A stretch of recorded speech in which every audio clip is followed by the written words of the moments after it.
Hi, this is Brain. In this session, we'll be showing you how to build your first HMI static display. So we go to start our GraphWorks 32, which is actually the HMI um, development interface. Okay, now we are in our human-machine development environment, and then this is the workspace. This is the place where we'll be putting our static graphics. And very simply, on the right side, this is your vertical scroll bar. You can actually scroll it down, scroll it up, and on the bottom side is actually your horizontal scroll bar, which is scroll to the right, scroll to the left. On the leftmost pane, this is actually your toolbar, your drawing toolbars, where you can make drawings.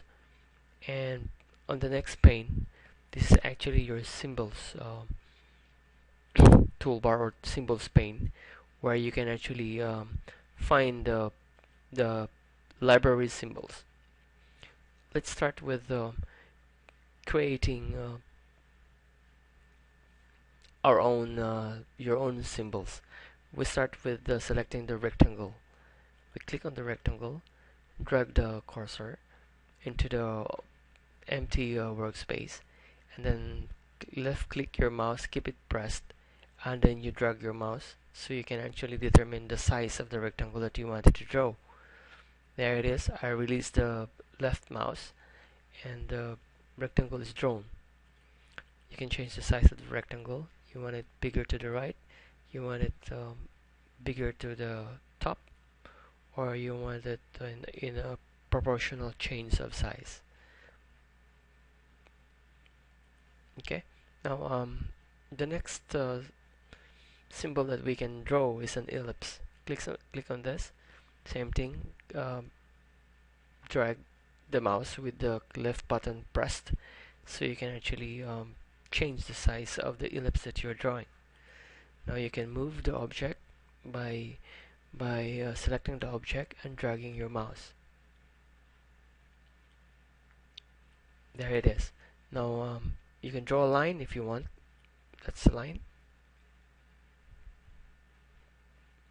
There. So we just have drawn three objects: a rectangle, an ellipse, and a line. If we go click on runtime, this is actually the button that you will press if you want to go to runtime. There it is. So now we have a very simple static graphics, which is not doing anything, because from the name itself it's called static. Now let's try to use the symbols from the symbols library. Let's click on oil and gas folder. Let's see what we have here. Components, and there it is. We have say select this heater. You just click on the symbol and drag the symbol to the open empty space in the workspace, and release the left button. There you have a symbol. In the same way, you can actually change the size of the symbol by selecting on the coordinate and dragging your mouse. We want to make it a bit bigger. There, you now have a heater. Let's select another symbol. Oh, okay. Select this. This is a valve. Click on the valve, drag the valve.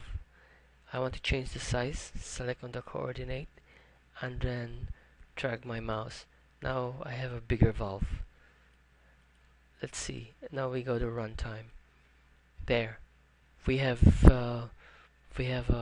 added two new symbols. One is the heater, and the other one is the valve. Well, they use the flame seems to be moving because this is already part of the library. So, but we still consider this as a static graphics because we didn't do anything to make it dynamic. You can select from the symbols library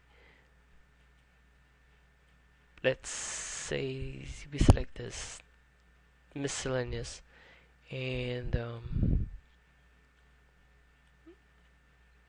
there's a tank here. Okay, so whoops, it's not a nice tank. Let's go to 3D ISA tanks. Okay, now we can select any of the tanks that you want actually. Now let's say this and put it somewhere. Let's move this a bit. Now we want to change the size. We make it bigger. Okay, now we move this there and we move this there. Now we go to runtime. Now we just added another static graphics, which is the tank. And then you go back to configure. If you want to do something, you should be in the configuration mode. And then if you want to run the system online, then you should be in runtime mode. Configure.